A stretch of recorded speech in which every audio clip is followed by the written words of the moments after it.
not to look at this one. I'm not ready for here yet. So we're starting from here, the stress function in polar coordinate systems. And before we have talked about the stress functions in Cartesian coordinate systems, basically, there in whatever coordinate system, we know this operator and equal to 0. This is the governing equations for the area stress functions. Okay, in the Cartesian coordinate systems, this one is defined by, I forgot.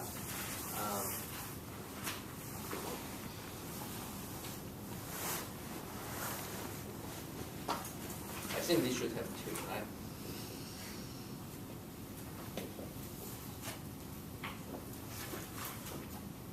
Something like this one. And we are able to convert the partial derivative respect to x and y into the partial derivative respect to the polar coordinates r and theta, and keep those in mind. And so here we have this the same governing equations.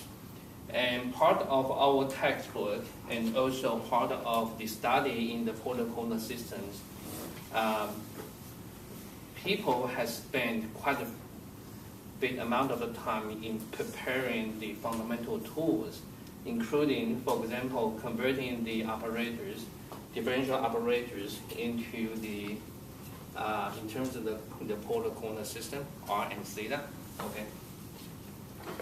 The polar coordinate system basically is this. We have x and y, and we convert for any point into r and theta. Okay. So from this relation, that can be easily done is relations is like this: x squared equal to y squared, and theta equal is arctangent and y over x. So starting from here, and with a few pages of the book contents, and we should be able to get this one. Okay, and let us start from here, because those one, the derivation to here, I think that one everyone can be, once spend time should be able to get it. Okay, so once we have this one, then we simply try to convert these operators into this. Okay, again, this is a stress function.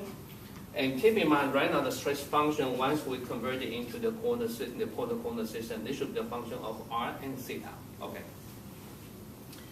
And this is a governing equation, again, fourth order partial differential equations. And to solve for this one, again, we need to have the boundary conditions. Depends on the province and different boundary conditions. And as long as this function is solved, then we can begin to calculate the stress according to this formula. And again, the stress in our Cartesian coordinate system, that is sigma x equal to partial square psi, partial y square, and sigma y equal to partial square psi and partial x square, and tau xy equal to minus partial square psi, partial x, partial y. And in the same way, we are able to convert the derivative with respect to xy in terms of r and theta. Again, let us skip those portions. We just start from here. Okay.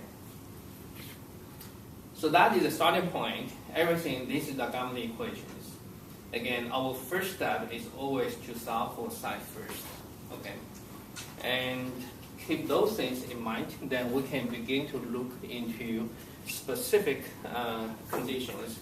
It's called the asymmetric problem. So problem with axial symmetry, and that means is this. This is a formulation, and this formulation can be simplified by this. Let me define what is the problem with axial symmetry. For axial symmetry, that means the functions, any function is independent of theta. Okay. For any province, if that problem by nature is not influenced by the orientation of theta, then we call that problem is the axial symmetry. One typical example is this. If you would consider a cylindrical object or spherical object, if that one, let's use cylindrical, and if that one is under uniform compressions, okay, if this compression is uniformly applied throughout the whole boundary, then this problem you can imagine due to such a uniform and then around in the boundary, the solution should be independent of theta. So this can be one example of the axial symmetry, the symmetry problems. So using this one, then we may be able to simplify the formulations for the problem, the axial symmetric problems by this. We simply drop all the terms involving derivative to theta. We drop those terms to 0. So for axial symmetric problem, this term is gone, this term is gone. This term is gone. And this term, and this term is gone. Okay? And before we proceed, the more basically you should expect the strain stress in axial symmetric problems always 0, because that basically independent of the tangential coordinates. So basically this shouldn't have any change in the causing the shearing. Okay, so that term naturally should be equal to 0. Okay, so based upon our simplification, we simply drop all the terms, including the involving the partial respective partial theta. Then the Gaumont equations of the fourth order basically become this. Okay, this is a fourth order. Right now become the ordinary differential equations just in terms of function of r. Okay, and again, this section is about the axial symmetric. So that's the Gaumont equation we start with. And to implement this one, there's quite a bit solution process. And in the handouts, the first handout I give you today, in the appendix, in there I at least I provide 3 methods to solve for psi of these equations. Okay. Those methods basically available from fundamental, I would say, engineering mathematics, and that is the one I learned. And here, we primary students would learn this technique from your calculus 3 or even differential equations. Okay, and here I listed is one of the approach. So usually for this type of the linear differential equations, and the features of this type is this. Basically, you can see this multiplier with independent variable r, and the same degree corresponding to the same order of the differential, and the same degree match. So for this type of the differential equations, we do have a very special solution pattern. The solution pattern basically, in general, is psi equal to, in terms of the exponent, and n Rm. And that is, the solution form is in such a combination, n can be some constant to be solved, and that is in linear combinations. If you have the, say, 2 value of the n be solved, then that will be linear combination of C1 r to the m1 and plus C2, etc. Okay, and if the roots of the n and be solved are repeated, something like, for this example, I simply use this pattern solution, plugging into these Gaumont equations, and I will obtain an equation in the function of m. Again, I plug in this pattern into these equations, and this differential equation will become a polynomial of degree 4. Okay, solving for that polynomial can be easily done for the roots, and roots have the 4 value m equal to 0.0022. So for repeated roots, the solution pattern should be changed by adding this term. Okay, this term is to have the common m here, but for repeated, we have to add up this term here. Okay. So for this case, because we've been calculating and knowing that it's repeated, so here I additionally added up this term.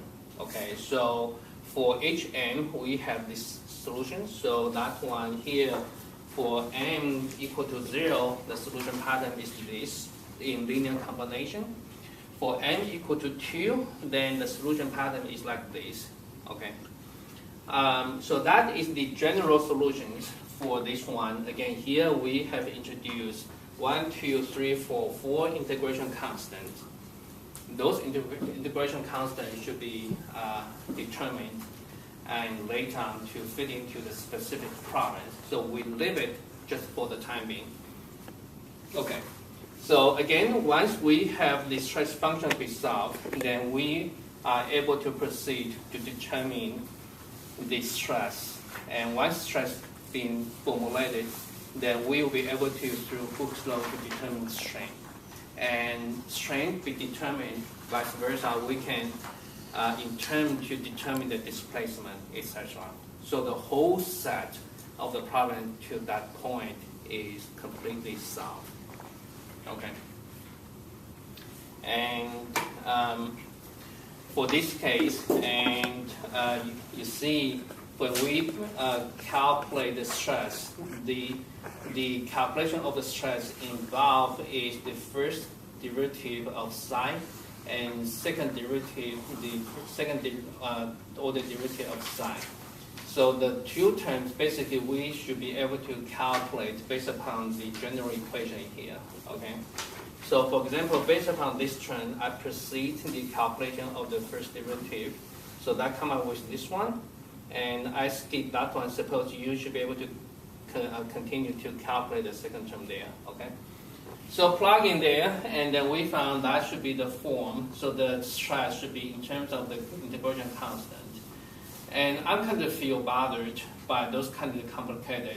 So I simply regroup, okay, and I give another name, ABC, whatever, okay.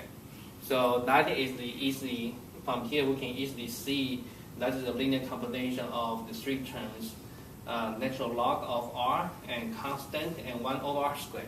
Okay, the same thing for the theta, sigma theta, and again for string stress equal to 0. Okay, and I don't think in my handout I continuously write the strength and displacement. You see in my handout there, kind of empty. I feel tired. So I stopped there, but that section in my notes I said to be added. So suppose I should be complete by adding the strength and displacement follow-up there. But for this case, based upon this, we will be able to apply to certain situations. For example, some of the problem like this. Okay, so we see what is the next one. Oh, I do have the strength and displacement. For strength, then we can look at this one. For again, this is obtained by simply applying Hooke's law. Okay, so this is a normal stress. This is a normal stress. We know the Hooke's law for isotropic material is like this. On the other side, the normal strength equal to the derivative of the corresponding displacement. Okay, so keep these things in mind. We simply plug in the stress component with the general the pattern from the previous page put into here. In the similar way, we plug in the general solution for stress and put into here. Okay. And the way is this, I will continue to come up with the general solution for displacement UR here, okay? And do you know why we don't have the displacement U theta? our displacement field in polar coordinate systems is in terms of the UR and U theta. UR is the displacement in R direction. U theta is the displacement in theta direction. So that basically equivalent, that is in terms of the R theta coordinates, right? Do you know why here I don't have the formulation for U theta? John? If I understood correctly, D theta is constant. Zero, constant. Zero. Basically, yes. So this term U theta basically is trivial. Okay. Okay, so now understanding this, then we simply focus on the solution of the UR. Okay. So UR, you can see basically here the two solutions, the two equations providing hints to UR. First one, based upon the equation 1, we simply proceed the indefinite integral of this term over R. So that one attempt is this one. And by applying the indefinite integral, we come up with an integration constant, supposed to be function of theta, okay, not function of R. That's an integration constant. For the second equation, this one, if we multiply both sides with R, then again, we come up with another pattern, this one. UR equal to this and also equal to this. The two equations must be consistent. If you look at this carefully, the only way to make the two equations consistent, which means compatible or even equal, is to require A equal to 0 and this integration constant equal to 0. That is the only option to make them consistent. Otherwise, the two will be conflict to each other. If you look at this carefully, okay, but here I directly give you the result. So by doing so, we're asking A equal to 0, epsilon equal to 0, which means from the previous one, this term will be gone, this term will be gone. So by looking at this page, when A equal to 0, then you can see the normal stress sigma R equal to this pattern. Then the sigma theta equal to this pattern. Okay, so keep those things. Move on, just like we showing up here. So that is the summaries of the problem. For stress, this is a summary. These are general solutions of the stress for axial symmetry problems. And in addition to, we have the area stress functions, and even we have displacement. Yes, I think displacement, we also have the general solutions. Simply by setting A equal to 0 in this term, then this term corresponding is a general solution of the displacement. So from here, how many integration constants for us to determine that leading only one integration constant, which is B. Okay, so B and C for us to determine. So under these situations, and get very clear, we need at least two boundary conditions to allow us to uniquely solve for the stress. Once stress, we know the strain is, and in turn the displacement. Okay, so that is the whole thinking process. And will there be any questions?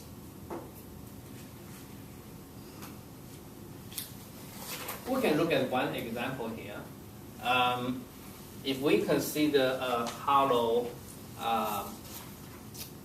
this is the two-dimensional problem. Okay, for stress-based formulation here, we talk about is a two-dimensional problem. So you might think this is the cross-section of a cylindrical object, and it take the internal pressure compressive, also under the external pressure. Okay, internal pressure magnitude pi, and external pressure magnitude PO. Okay.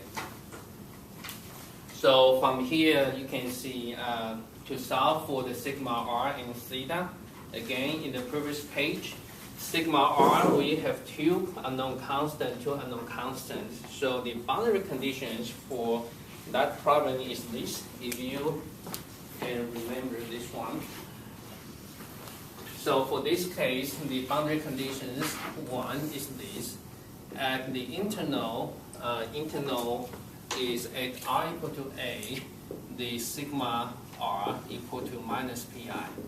So this provides the first equations. The second boundary conditions at r equal to x, the outer radius, then sigma r equal to minus PO. So this, let me call this equation 1, this is equation 2. You plug in the two boundary conditions into the previous page here. Then you should be able to solve for B and C. Right? Okay. So in this way, I solve the B and C just showing on the handout, and rearrange the result, and that one looks like this. The features is this. You can see either the stress component, the normal stress component, they are decaying. The magnitude is proportional to 1 over r squared. They are decaying in the radial directions. The farther away from, not decaying, proportional. Okay, so basically that is the feature here. Okay, and for this example is for the case, for the scenario, they only have the internal pressure, which means for this case showing is the PO equal to 0. So when PO equal to 0, the two equations can be further simplified, and then we are able to plot the distributions over R. So that's showing this is sigma theta, and this is a sigma R. So from here, we would know more or less about the features, the distribution of the stress here. And in a similar fashions, this example, assuming the PI equal to 0, PO there. So again, we plot the distributions of the stress sigma theta and R there. Okay. This case basically is the linear combination of the two scenarios, linear combination of the two scenarios. So from here, you should more or less get some ideas about the distributions. And from here, from this point onward, many questions can be asked. Okay, to this point, I provide you the solution pattern. And then we can think about some design scenarios. For example, I will ask you what would be the principal directions and the principal stresses. Okay, the first question first. And what is the principal directions for this problem?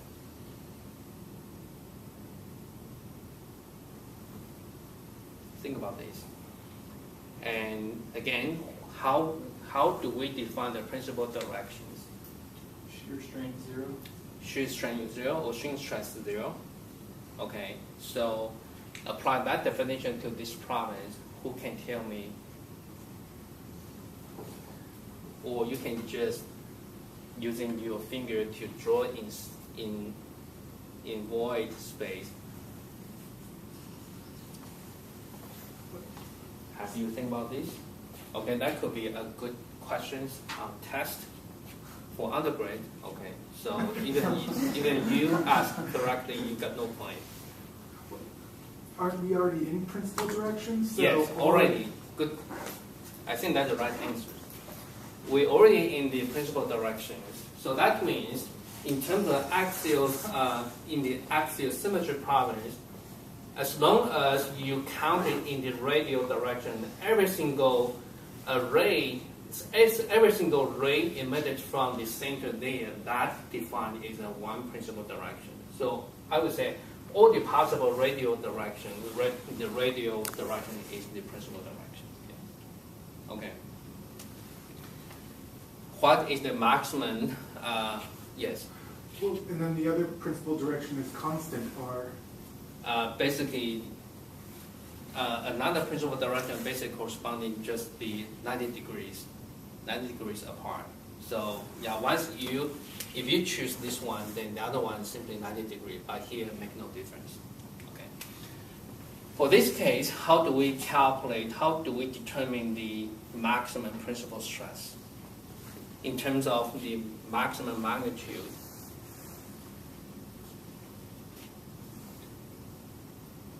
Again, because this is a two-dimensional problem, and if you utilize the Moore circle, because this is the two-dimensional problem, we may utilize a Moore circle.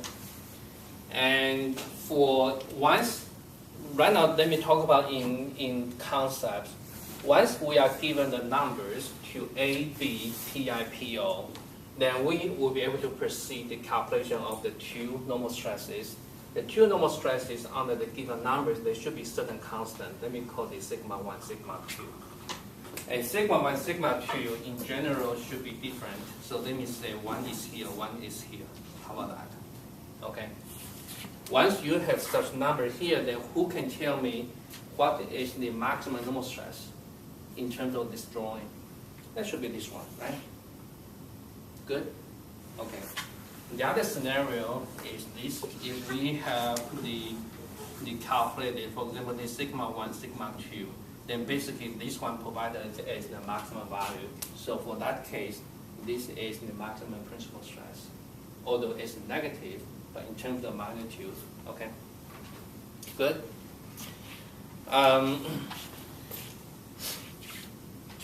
The other scenario,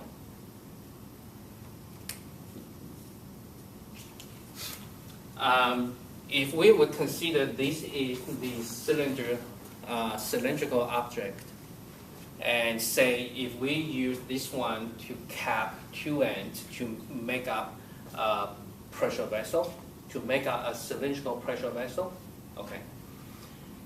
Usually when we make up the cylindrical pressure vessel, it's this, and we take up certain material, the metal sheet, and then we weld it. So if you look at it from the side view, then that pressure vessel, basically, they using the metal sheet to surrounding, and then they make the welding here, right, along certain orientation.